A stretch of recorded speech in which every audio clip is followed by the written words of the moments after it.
ಶಾಸಕರು ಕೂಡ ಒಂದು 35-40 ಶಾಸಕರು ಕೂಡ ಇವತ್ತು ಸಂಜೆ ಬರ್ತಾರೆ. ನಾಳೆ ಬೆಳಗ್ಗೆ ನಾವು ಅವರೆಲ್ಲ ಒಟ್ಟಾಗಿ ದರ್ಶನ ಮಾಡ್ತಾರೆ. ಸರ್, ಅನಾಮಿಕ ಭೀಮನಂತವ್ರಿಗೆ ಏನ್ ಹೇಳ್ತೀರಾ ಸರ್? ಅವ್ರಿಗೆ ಏನ್ ಹೇಳ್ತೀರಿ? ಅವ್ರಿಗೆ ಏನ್ ಹೇಳ್ಬೇಕು?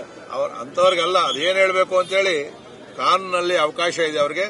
ಇನ್ನೊಂದು ಸರಿ ಯಾರು ಕೂಡ ಈ ತರದ ಅಪಪ್ರಚಾರವನ್ನ ಮಾಡದಿ ಅವ್ರು ಹೇಳಿದ್ದೆಲ್ಲ ಕೂಡ ವಾಕ್ ಸ್ವಾತಂತ್ರ್ಯ ಅಂತ ಹೇಳಿ ಈ ದಿಕ್ಕು ತಪ್ಪಿಸ್ತಕ್ಕಂಥ ಕೆಲಸವನ್ನ ಯಾರೇ ಮುಂದಕ್ಕೆ ಮಾಡಿದ್ರು ಕೂಡ ಇವನ ಮುಖಾಂತರ ಪಾಠ ಕಲಿಸಬೇಕು.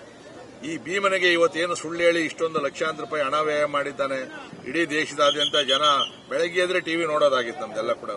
ಇಷ್ಟೊಂದು ಅಪಪ್ರಚಾರವನ್ನು ಮಾಡಿರ್ತಕ್ಕಂಥ ಭೀಮನಿಗೆ SITಯಲ್ಲಿ ತನಿಖೆ ಸುಳ್ಳು ಅಂತ ಗೊತ್ತಾದ್ರೆ ಅವನನ್ನ ಗಲ್ಲಿಗೇರಿಸೋವರೆಗೂ ತಗೊಂಡೋಗ್ಬೇಕು ಅಂತ ಈಗಾಗಲೇ ಹೇಳಿದ್ದೀನಿ.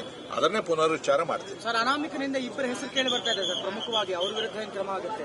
ಕೇವಲ ಇಬ್ಬರಲ್ಲ, 100 ಜನ ಇದ್ರು ಕೂಡ ತನಿಖೆ ಮಾಡಬೇಕು ಅಂತ ನಾವು ಹೇಳ್ತಾ ಇರ್ತಕ್ಕಂಥದ್ದು. ಖಂಡಿತವಾಗಿ ಕೂಡ ನಮ್ಮ ಪೊಲೀಸು ಸಮರ್ಥರಿದ್ದಾರೆ. ಸರ್ಕಾರ ಕೂಡ ಅಸೆಂಬ್ಲಿಯಲ್ಲಿ ಇದಕ್ಕೆ ಉತ್ತರವನ್ನು ಕೊಡ್ತಾರೆ. ಈಗಾಗಲೇ ಹೇಳಿದ್ದಾರೆ ಅವರು, ಈ ಕೇಸು ಸುಳ್ಳಾಯಿತು ಅಂತ ಹೇಳಿದ್ರೆ ಯಾರು ಸುಳ್ಳು ಆಪಾದನೆ ಮಾಡಿದ್ದಾರೆ ಅವ್ರ ಮೇಲೆ ಕೂಡ ಕ್ರಮ ತಗೊಂತೀವಿ ಅಂತ ಹೇಳಿ ಸರ್ಕಾರ ಏನು ಕ್ರಮ ತಗೊಂತದೆ ಅಂತ ಹೇಳಿ ಮುಂದೆ ನೋಡಿ ಅದರ ಬಗ್ಗೆ ನಾವು ರೂಪರೇಷೆಗಳನ್ನ ಮುಂದೆ ಹೆಂಗ್ ಹೋರಾಟ ಮಾಡಬೇಕು ಅಂತ ಹೇಳಿ ನಮ್ಮ ಮುಖಂಡರ ಜೊತೆ ಕೂತ್ಕೊಂಡು ತೀರ್ಮಾನ ಮಾಡ್ತೀವಿ. ಸರ್, ಭಕ್ತರ ಧಾರ್ಮಿಕ ಭಾವನೆಗಳಿಗೆ ಧಕ್ಕೆ ಆಗಿದೆ.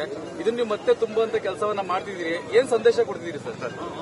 ಇವತ್ತು ನಮ್ಮ ಧರ್ಮದ ಬಗ್ಗೆ, ನಮ್ಮ ಧರ್ಮ ಕೇಂದ್ರಗಳ ಬಗ್ಗೆ ಜನ ಎಷ್ಟೇ ಈ ತರದವರು ಅಪಪ್ರಚಾರ ಮಾಡಿದ್ರು ಕೂಡ ನಾನು ನಮ್ಮ ಭಕ್ತರಲ್ಲಿ ವಿನಂತಿ ಮಾಡ್ತಕ್ಕಂಥದ್ದು 100 ಪಟ್ಟು ಇವತ್ತೇನು ಧರ್ಮಸ್ಥಳಕ್ಕೆ ಹೋಗ್ತಾ ಇದೀವಿ, 100 ಪಟ್ಟು ಜನ ಧರ್ಮಸ್ಥಳಕ್ಕೆ